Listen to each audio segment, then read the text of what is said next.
before its launch on May 8th, and, based on our brief time with it, it's pretty clear that Samsung has been listening to consumer feedback since the original Gear VR headset came out last December.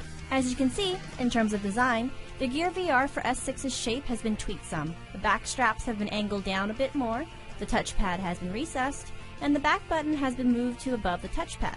The focus dial now has a wider range of diopter adjustment as well. These changes are intended to make it more comfortable and easier to use the headset, but I still notice the weight of the phone at the front, and I still can't quite get the focus just right for my eyes. The view is clear, but feels ever so slightly off.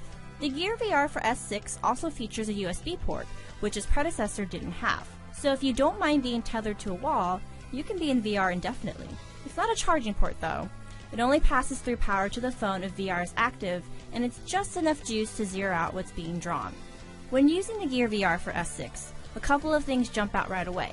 There's less of a screen door effect thanks to the S6's more pixel-dense screen, and the field of view is much narrower since the S6 is a smaller phone than the Note 4.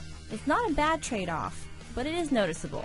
One thing to note about the Gear VR for S6 is that Samsung still considers this an Innovator Edition headset. Or in other words, it's still meant for developers. Consumers will have to wait until fall before they'll see anything. Right now, the focus is on ramping up the store and getting more content on it, like games.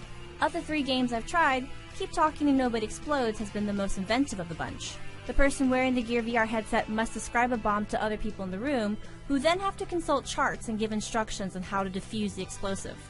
It's fun and tense, and an interesting challenge of how to describe things quickly in detail.